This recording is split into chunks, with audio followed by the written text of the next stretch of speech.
الحمد لله نحمده ونستعينه ونستغفره ونؤمن به ونتوكل عليه ونعوذ بالله من شرور أنفسنا ومن سيئات أعمالنا من يهد الله فلا مضل له ومن يضلل فلا هادي له نشهد أن لا إله إلا الله وحده لا شريك له ونشهد أن سيدنا ونبينا ومولانا محمدا عبده ورسوله صلى الله تعالى عليه وعلى آله وأصحابه وأتباعه وأزواجه وذرياته وبارك وسلم تسليما كثيرا كثيرا أما بعد. قابل احترام بزرگوں، عزیز دوستوں اور ساتھیوں، گزشتہ جمعوں میں کچھ باتیں عرض کی گئی تھی. مسلمان لڑکیوں کے غیر مسلموں کے ساتھ رشتہ جوڑنے کے جو بعض حالات اور واقعات پیش آ رہے ہیں، اس کے تناظر میں اس کے جو اسباب ہیں مختلف ہیں. ان میں سے چند بنیادی اسباب کا ذکر کیا جا رہا ہے. گزشتہ بات ہوئی تھی شادیوں کا جو اسراف ہے، شادیوں کا مہنگا ہو جانا، معاشرے پر بوجھ بن جانا ایک سبب ہے، اور شادی میں تاخیر سے بہت ساری خرابیاں پیدا ہو رہی ہیں. ایسے ہی مخلوط ملازمتیں کہ باہر جا کر کے نوکریاں لڑکیاں کر رہی ہیں، اس سلسلے میں ضروری باتیں عرض کی گئی ہیں اس سے پہلے. ایسے ہی مخلوط تعلیم ہے، اسکولوں اور کالجوں میں کو ایجوکیشن ہے، لڑکے اور لڑکیوں کا مل جل کر پڑھنا ہے. اور اسی طرح سے ایک سبب لڑکیوں کا تعلیم میں آگے بڑھنا اور لڑکوں کا پیچھے رہ جانا بھی ایک سبب بن رہا ہے. بنیادی طور پر جو بات ہے وہ تو سرپرستوں سے تعلق رکھتی ہے، گھر سے تعلق رکھتی ہے. ان حالات کا تدارک کرنے کے لیے ہمیں اپنے گھر پر توجہ دینا سب سے زیادہ ضروری ہے. منصوبہ بند طریقے سے پوری دنیا میں یہودیوں نے اور اس کے اندر جو بعض تنظیمیں ہیں، انہوں نے بے حیائی کو عام کیا ہے. مسلمانوں کے ہی معاشرے میں نہیں بلکہ تمام انسانی معاشرے کے اندر. چنانچہ عیسائی جو حضرت عیسیٰ علیہ الصلاۃ سے نسبت اور تعلق رکھتے ہیں، آج ان کے اندر بھی شراب، زنا، بدکاری عام ہو گئی ہے. یورپ کے وہ ممالک جو حضرت عیسیٰ سے نسبت رکھتے ہیں، آج ان کے اندر بدکاری کی کثرت ہے، نکاح کم ہیں، طلاقیں زیادہ ہیں، اور ناجائز اولاد کی کثرت ہے. اور پہلے زمانے میں تو یہ بات بہت ڈھکی چھپی رہتی تھی اگر کوئی ناجائز اولاد ہوتی، لیکن اب نوبت یہاں تک پہنچ گئی ہے کہ سرکاری ریکارڈ میں ناجائز اولاد کا اندراج ہے، اور ان کی تعداد معمولی نہیں ہے، سینکڑوں ہزاروں میں نہیں ہے بلکہ ملینوں میں ہے، کروڑوں میں ہے. پورے ملکوں کی تعداد ملائی جائے تو یہ بے حیائی انہوں نے پھیلائی، اور اس کے لیے انہوں نے استعمال کیا ذرائع ابلاغ کو اور تعلیم کو. اس سے پہلے بھی کئی مرتبہ یہ عرض کر چکا ہوں کہ دشمن جو ہتھیار ہمارے خلاف استعمال کر رہا ہے وہ بنیادی طور پر دو ہتھیار ہیں، یا جس میدان میں جنگ کی جا رہی ہے وہ بنیادی طور پر دو میدان ہیں، ایک تعلیم کا اور دوسرے میڈیا کا. انہوں نے تعلیم کو اور ذرائع ابلاغ کو ذریعہ بنایا اپنے ان ناپاک مقاصد کو پورا کرنے کے لیے. اخبارات کو اس کے لیے استعمال کیا گیا، میگزینز، ناول، افسانے، اور پھر بہت آسان جو چیز ہو گئی وہ ٹی وی ہے، انٹرنیٹ ہے. اس کے ذریعے سے گھر گھر بے حیائی پہنچا دی گئی ہے، اور اب احساس بھی ختم ہو گیا ہے۔ میں کبھی عرض کرتا ہوں کہ بھائی کسی مولانا کو، کسی بزرگ کو، کسی ولی کو نہیں، اگر ہمارے خاندان کے بڑے لوگ جو دنیا سے گزر چکے اس کلر والے ٹی وی کے آنے سے پہلے، آج سے 30-40 سال پہلے، کوئی پھوپھی، کوئی دادی، کوئی نانی، کوئی خالہ جو دنیا سے گزر گئی تھی، آج اگر انہیں زندہ کر کے لایا جائے اور انہیں ہمارے دیوان خانے میں اور ہمارے ہال میں کھڑا کیا جائے جہاں پر ٹی وی لگا ہوا ہے، تو شاید دیکھ کر کے ان کی چیخیں نکل جائیں گی اور وہ کہیں گے کہ ہماری اولاد کہاں سے کہاں پہنچ گئی ہے۔ کسی بزرگ اور ولی کو لانے کی ضرورت نہیں ہے، خالی اپنے بزرگوں کو، خاندانی بزرگوں کو بھی زندہ کر کے لے آیا جائے تو ان کی بھی چیخیں نکل جائیں گی کہ یہ کہاں تک نوبت پہنچ گئی۔ جس کا تصور بھی نہیں کیا جا سکتا تھا وہ آج ماں باپ اولاد سب ایک ساتھ بیٹھ کے دیکھ رہے ہیں، سارے بے حیائی کے مناظر ہیں۔ جو کچھ فلمیں ہیں، سیریل ہیں، ان کے ذریعے سے بھی خوب عام کیا گیا اور لوگوں میں احساس بھی ختم ہو گیا، اب اس کا احساس بھی نہیں ہے۔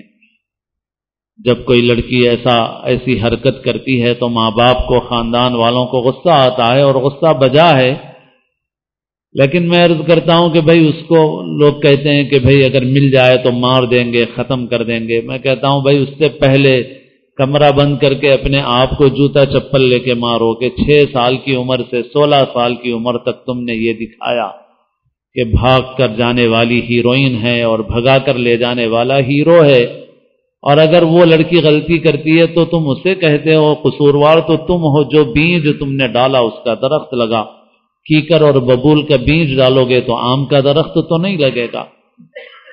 وہ لڑکی جو کسی غیر کے ساتھ چلی گئی، اگر کل اللہ کے حضور میں یہ کہے کہ یا اللہ بے شک میں مجرم قصوروار ہوں کہ میں کسی غیر مسلم کے ساتھ چلی گئی اور میں نے اپنے آپ کو جہنم کے منہ میں پہنچا دیا، مگر آج میرے ماں باپ کا بھی حساب لیا جائے کہ جس وقت میں کم عمر تھی، کونلی ڈالی کی طرح تھی، بیل کی طرح تھی کہ جس منڈوے چڑھاؤ بیل چڑھ جائے گی، جدھر کرو آپ ادھر بیل چڑھ جاتی ہے۔ لڑکی کہے کہ یا اللہ جس وقت میں عمر کے ویسے مرحلے میں تھی، میرے ماں باپ سے پوچھا جائے کہ انہوں نے میری کیسی تربیت کی، میرا وہ وقت جو کسی مول صاحب کے سامنے قرآن پڑھنے میں لگا یا کسی دینی اجتماع میں لگا، اس کے مقابلے میں وہ وقت کتنا ہے جو خود ماں باپ نے اپنے ساتھ مجھے بٹھا کر فلمیں دکھانے میں لگایا، سیریل دکھانے میں لگایا، ٹی وی دکھانے میں لگایا، فلمیں دکھانے لے گئے۔ آج حساب کر کے دیکھا جائے کہ اس زمانے میں میرے ماں باپ نے کتنا وقت میرا کس چیز میں لگایا، اور اگر وہ کہے کہ یا اللہ اگر میں قصوروار ہوں تو مجھ سے بڑے یہ قصوروار ہیں، میں تو اس وقت ایسی تھی کہ یہ جس رخ پہ لے جاتے اس رخ پہ چلی جاتی، مگر انہوں نے میرا وقت کسی دینی ماحول میں کم لگایا اور بے حیائی کے ماحول میں زیادہ لگایا۔ اگر آج میں قصوروار ہوں کہ میں جہنم کے منہ میں پہنچ گئی تو میرے ماں باپ بھی قصوروار ہیں، ان سے بھی پکڑ کی جائے تو ہے کوئی ماں باپ جس کے پاس اس کا جواب ہو۔ جب تک ہم لوگ اس پر قابو نہیں کریں گے تو کوئی چیز قابو میں نہیں آ سکتی۔ جب ہم پڑھ کے آئے تھے، شروع میں دینی بات سناتے تھے مختلف جگہوں پر، تو بہت سے پڑھے لکھے قسم کے لوگ ہم سے ملتے تھے اور ہم سے یہ بولتے، ہم کو کنونس کرنے کی کوشش کرتے تھے، سمجھانے کی کوشش کرتے تھے کہ بھئی آج کل بہت ضروری ہو گیا ہے، ایسا ہے ویسا ہے، لیکن اب تو بے حیائی کے نقصانات اتنے کھلے ہیں کہ اب کوئی اس کا انکار نہیں کر سکتا، کوئی اس کا انکار نہیں کر سکتا۔ اب تو ہم بھگت رہے ہیں اس کے نقصانات کو۔ تو سب سے بنیادی چیز تو یہی ہے، ماں باپ کی تربیت ہے۔ بے حیائی کے اس طوفان سے اپنے بچوں کو، بچیوں کو بچانا ہے، یہ بہت ضروری ہے۔ اور پھر جو باتیں ہیں وہ کرنے کی ہے کچھ، جس میں اپنے تعلیمی اداروں کا قیام ہے۔ یہ ایک ایسی بات ہے جو عرصے سے کہی جا رہی ہے، مگر افسوس کہ امت جیسی متوجہ ہونا چاہیے، متوجہ نہیں ہے اس طرف۔ اپنے تعلیمی ادارے قائم کرو۔ ہمارے بچے، ہماری بچیاں مخلوط تعلیم میں جا کر، دوسروں کے اداروں میں جا کر برباد ہو رہی ہیں۔ ہمیں اس ملک میں دستوری طور پر حق ہے اپنے تعلیمی ادارے قائم کرنے کا، اقلیتی ادارے قائم کرنے کا۔ ہم اپنے ادارے قائم کریں، لیکن افسوس کہ ملت کا پیسہ شادیوں میں اسراف میں تو خرچ ہو رہا ہے، مگر تعمیری کاموں میں خرچ نہیں ہو رہا ہے۔ لاکھوں کی نہیں کروڑوں کی اربوں کی شادیاں ہو رہی ہیں. ایسے ایسے فیگر ہیں کہ سنو تو بعض وقت ابتداً یقین نہیں آتا، پھر پوچھنا پڑتا ہے کہ کیا واقعی اتنے کی شادی ہوئی ہے؟ معلوم ہوتا ہے کہ ہاں اتنے کی شادی ہوئی ہے. اس میں تو پیسہ خرچ ہو رہا ہے مگر اپنے تعلیمی ادارے نہیں ہیں. ہم اپنے بچوں کو لے جا کر غیروں کے حوالے کر رہے ہیں اور وہ ہمارے بچوں کا ذہن بگاڑ رہے ہیں خاموش طریقے سے، بہت بہت خاموش طریقے سے.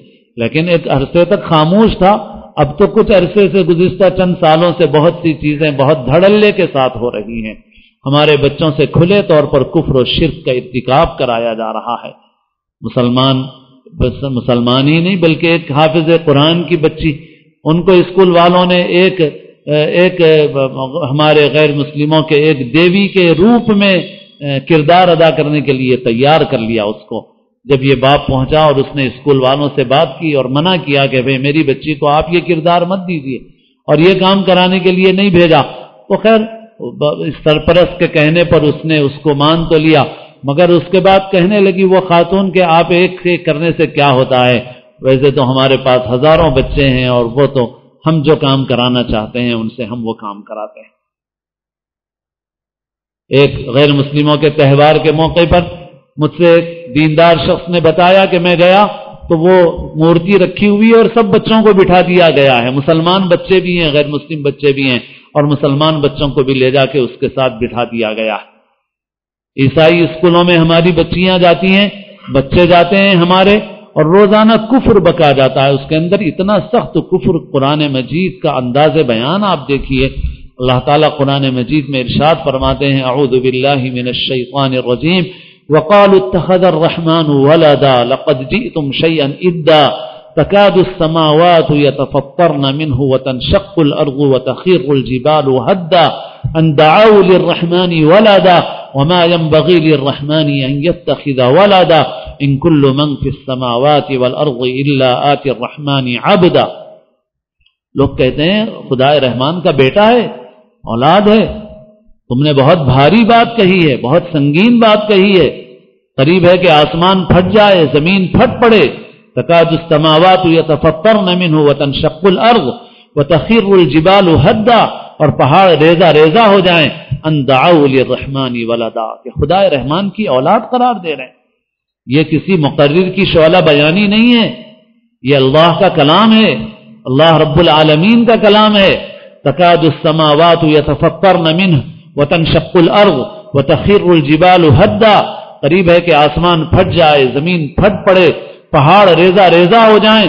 ان دعوا للرحمن ولدا، کہ انہوں نے رحمان کے لیے بیٹا قرار دے دیا، اولاد قرار دے دی. وما ينبغي للرحمن ان يتخذ ولدا، یہ رحمان کی شان نہیں ہے کہ وہ کسی کو بیٹا بنائے، اولاد بنائے. ان كل من في السماوات والارض الا آتي الرحمن عبدا، زمین آسمان میں جتنے سب خدا رحمان کے سامنے بندہ بن کے آنے والے، بندہ بن کے آنے والے ہیں. جتنے انبیاء ہیں سب بندہ بن کے آئے، سارے خدا کے بندے ہیں. کوئی اولاد نہیں ہے، کوئی بیٹا نہیں ہے خدا. مگر ہمارے بچے سال میں ایک دن نہیں، 2 دن نہیں، ارے زندگی میں ایک دن مومن نہیں گوارا کر سکتا. ہمارے بچے تو سال کے 360 دنوں میں 200 دن جا کے اسمبلی میں یہ کفر بک رہے ہیں، اور ہم نے اپنے بچوں کو کچھ سکھایا بھی نہیں، کچھ پڑھایا بھی نہیں، اپنے حضور کی سیرت نہیں بتائی، ان کو نہیں بتایا کہ ایمان کیا ہے، عقیدہ کیا ہے. تو ایسا بھی نہیں ہے کہ ہمارے بچے اتنے بنے ہوئے ہیں کہ وہاں جا کے قل ہو اللہ پڑھ رہے ہوں اور لا الہ الا اللہ پڑھ رہے ہوں کہ بھئی دوسرے لوگ دوسرا بکتے رہیں اور ہم تو اپنا کلمہ پڑھتے رہیں. ویسا بھی نہیں ہے، ان کو کچھ ہم نے پڑھایا سکھایا نہیں ہے. تو وہ جو پڑھا رہی ہیں، جو ان کی خواتین، وہی ہمارے بچے پڑھ رہے ہیں، ہماری بچیاں پڑھ رہی ہیں. تو مسلمان کا بچہ روزانہ چاہ کے ایسا سنگین کفر کر رہا ہے، ایسا سنگین کفر. اور اس کے علاوہ بھی باتیں، قصے، حالات ذکر کیے جائیں تو لمبی بات ہوگی. بہرحال اب تو خاموش بھی نہیں ہے، بلکہ اب تو دھڑلے سے کھلا کھلا کفر، کھلا کھلا شرک کرایا جا رہا ہے. اور ہم ابھی بھی خواب غفلت میں تقریر جلسے کرنے تیار ہیں، ادارے قائم کرنے تیار ہیں. جن کو اللہ نے مال دیا، جن کو اللہ نے وسائل دیے، میں کہہ رہا ہوں ان کی بہت بڑی ذمہ داری ہے. اللہ ان سے پوچھنے والا ہے. شادی میں 10-10 لاکھ، 20-20 لاکھ، 50-50 لاکھ، بلکہ اس سے زیادہ بھی خرچ کر رہے ہو، اور اپنا ادارہ قائم کرنے کے لیے تمہارے پاس پیسے نہیں ہیں. بچوں بچیوں کے الگ ادارے نہیں قائم کیے جا سکتے. مجھے اپنے علاقے میں بھی فکر ہوتی ہے کہ بھئی لڑکیوں کے الگ اسکول ہوں، الگ ادارے ہوں. لوگ کہتے ہیں بھئی بچے کو الگ چھوڑیں گے، بچیوں کو الگ چھوڑیں گے، بہت سی مشکلات ہیں. میں پوچھتا ہوں بھئی سینٹنس کیسے چل رہا ہے؟ سینٹ میری کیسے چل رہا ہے؟ وہاں پر ہزاروں بچیاں کیسے پڑھ سکتی ہیں اور ہمارے پاس کیوں نہیں پڑھ سکتی؟ ہم کیوں نہیں بنا سکتے؟ ہماری آبادیوں میں ایسے بڑے بڑے اسکول چل سکتے ہیں جہاں پر ہزاروں بچیاں اور اس میں 90% مسلمان بچیاں. اور مسلمان کے پاس نہیں. مسلمان کے پاس وقف کی زمین بھی ہو تو بیچ کے کھا جائے گا، قبضہ کر لے گا. اور خیر دوسروں کا رونا مت رو، تم جو شادیوں میں لگا رہے اسی کا حساب کر لو، جو اسراف میں خرچ کر رہے اسی کا حساب کر لو. خالی تقریر سے، نعروں سے، غم غصے کے اظہار سے تو حالات بدلنے والے نہیں ہیں. حالات کے لیے تو آپ کو قربانی دینا پڑے.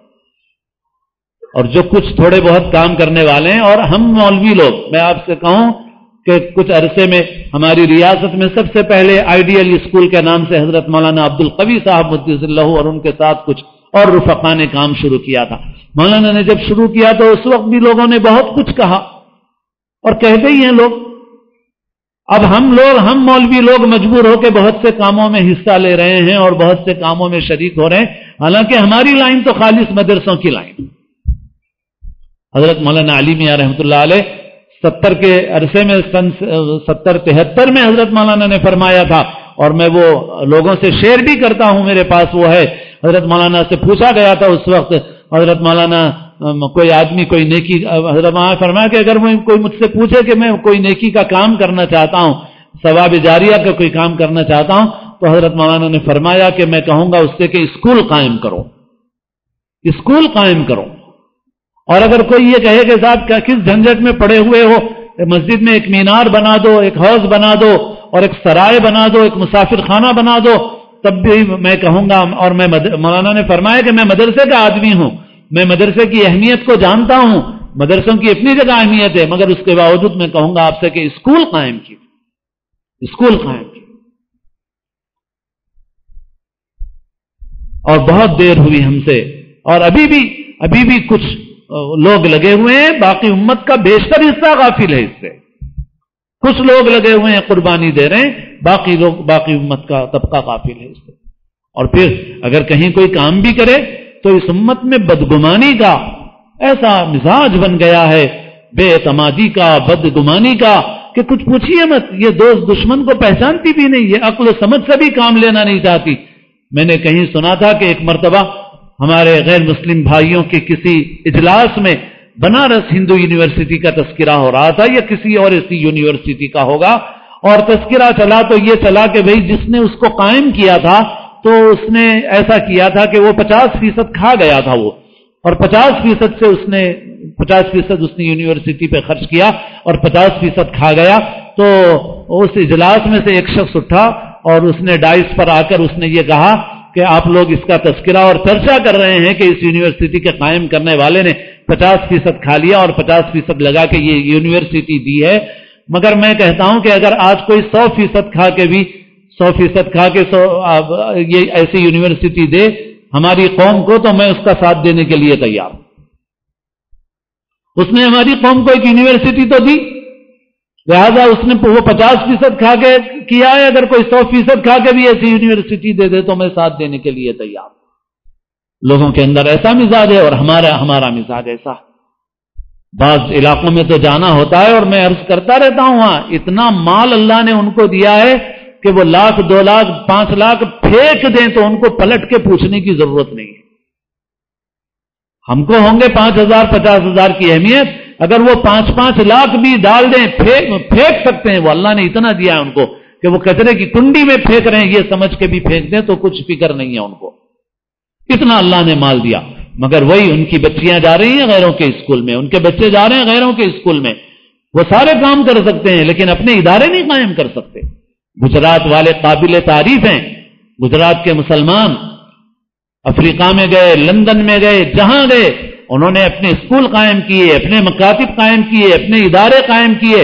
اور ان کی خصوصیت ہے وہ دنیا کے کسی حصے میں جائیں وہ تجارت کے ساتھ ساتھ اپنی اولاد کی تعلیم اور تربیت کی فکر کرتے ہیں، اپنے ادارے قائم کرتے ہیں، خوب تجارت کرتے ہیں، لیکن اپنے پیسے کا استعمال بھی کرتے ہیں۔ اور خاص طور پر حیدرآباد کے مسلمانوں کو بہت توجہ کرنے کی ضرورت ہے۔ نوابی دور تو لد گیا، ختم ہو گیا، اللہ تعالیٰ نے باہر کا ایک دروازہ کھولا تھا اور اب وہ بھی بند ہونے کے قریب ہے اور بہت محدود ہو گیا ہے، لیکن جو مال ہمارے پاس آیا وہ مال ہم نے دوسری چیزوں میں اڑا دیا۔ مگر مایوسی کی کوئی بات نہیں ہے، اللہ تعالیٰ نے دنیا میں کبھی بھی مواقع بند نہیں کیے ہیں۔ جب تک دنیا ہے جو محنت کرے گا وہ پائے گا، جو محنت کرے گا وہ حاصل کرے گا، راستے بند نہیں ہیں ہمارے سامنے ابھی بھی، اور اللہ نے ہمیں اتنے وسائل دیے ہیں کہ اب بھی ہم کوشش کریں تو ہمارے لیے کوئی دشوار چیز نہیں ہے۔ اس لیے میرے دوستو ہم لوگ فکریں کریں، کوششیں کریں، گروپ بنائیں، سوسائٹی بناؤ، ٹرسٹ بناؤ، اور جو علاقے خاص طور پر خالی ہیں کہ جہاں پر نہیں ہے وہاں پر فکر کرو، اپنا مال لگاؤ اور ادارے قائم کرو اپنے، اور اسکول قائم کرو اپنے، کالجز قائم کرو اپنے۔ جہاں پر مسلمانوں کا اچھا خاصا اثر ہے وہاں تو خطرات ہیں ہی ہیں، وہاں بھی برے نتیجے سامنے آ رہے ہیں، اور خود ہمارے اطراف میں جیسے آپ اگر شہر سے 50 کلومیٹر دور اطراف کے علاقے میں ایک راؤنڈ لگائیں، آپ گول چکر لگائیں تو آپ کو ایسے شہر، ایسے قصبے، ایسی بستیاں ملیں گی کہ جہاں پر ہزاروں مسلمان لڑکیاں ہیں اور وہ مکمل طور پر غیروں کے ماحول میں ہیں، انہی کے ساتھ رہنا، اٹھنا، بیٹھنا، اسکول کالج کی پوری زندگی ان کے ساتھ ہے۔ آپ کیسے یہ توقع کرتے ہیں کہ وہ اس دلدل سے محفوظ نکل کر آئیں گے، وہ اپنے ایمان کو بچا سکیں گے؟ کیسے آپ یہ امید رکھتے ہیں؟ ہم کو اطراف میں ایسے علاقوں میں جو خالی علاقے ہیں کام کرنے کی ضرورت ہے، ادارے قائم کرنے کی ضرورت ہے۔ خالی واٹس ایپ پہ مضمون لکھ لو، اخبار میں مضمون لکھ لو اور غصہ نکال لو، اس سے کچھ نہیں ہونے والا ہے میرے دوستو۔ بس خلاصہ آپ سے میں یہ عرض کر رہا ہوں، اللہ کے لیے کام کی طرف متوجہ ہو جاؤ، اپنے اسکول، اپنے تعلیمی ادارے قائم کرو۔ جس جذبے سے ہم نے مدرسوں کا کام کیا ہے اسی جذبے سے اسکولوں کا کام کرنے کی ضرورت ہے۔ جس جذبے سے ہم نے مدرسوں کا کام کیا ہے اسی جذبے سے اسکولوں کا کام کرنے کی ضرورت ہے، اور اپنی آمدنی کا ایک حصہ اس کے لیے لگانے کی ضرورت ہے۔ حالات پیش آتے ہیں، ہر کاروبار میں کامیاب نہیں ہوتا۔ امریکہ میں 20 بینک دیوالیہ ہوتے ہیں مگر پھر بھی بینک کھلتے رہتے ہیں۔ ہم لوگ چند چیزوں سے ڈر جاتے ہیں، ڈرنے کی بات نہیں ہے، کوشش کرنے کی ضرورت ہے، اپنا مال، اپنی صلاحیتیں لگا کے اگر ہم کام نہیں کریں گے تو پھر یہی ماتم کرتے رہیں گے، روتے رہیں گے، ایسا ہو رہا، ایسا ہو رہا، ایسا ہو رہا، مگر اس سے کچھ تبدیلی تو ہونے والی نہیں ہے۔ اللہ تعالیٰ اپنے فضل و کرم سے ہم سب کو کام کرنے کی توفیق نصیب فرمائے، جس کی جتنی صلاحیت ہو، اور ایک شعور امت میں بیدار ہو جائے تو کوئی چیز مشکل نہیں ہے، بہت آسان ہے انشاءاللہ۔ اللہ کی مدد سے ایک شعور بیدار ہو جائے تو بہت آسان ہے۔ اللہ تعالیٰ ہمیں ان کاموں کے کرنے کی توفیق نصیب فرمائے جس سے اس امت کی حفاظت ہو، پوری انسانیت کی حفاظت ہو۔ مسئلہ خالی مسلمانوں کا نہیں ہے، مسئلہ پوری انسانیت کا ہے۔ بے حیائی کے اس دلدل میں پوری انسانیت کو مبتلا کر دیا گیا، اور ہمارا کام اپنے کو بھی بچانا ہے اور اپنے تمام ان بھائیوں کو بچانا ہے، تمام برادران انسانیت کو بچانا ہے، سب کو بچانا ہے۔ اللہ تعالیٰ ایسے کاموں کی توفیق نصیب فرمائے جو ہماری ملت کے لیے اور پوری انسانیت کے لیے نفع کا ذریعہ بنے۔ اللہ تعالیٰ ہم کو اپنے نبی پاک سیدنا محمد رسول اللہ صلی اللہ علیہ وسلم کے دین کی مدد کے لیے اللہ تعالیٰ قبول فرمائے ہم کو، اور اللہ تعالیٰ ہمیں اس کی توفیق نصیب فرمائے۔ ہماری نسلوں کے دین و ایمان کی اللہ حفاظت فرمائے، ہم سب کو اپنے اپنے وقت پر حسن خاتمہ نصیب فرمائے، سنتیں عطا فرمائے۔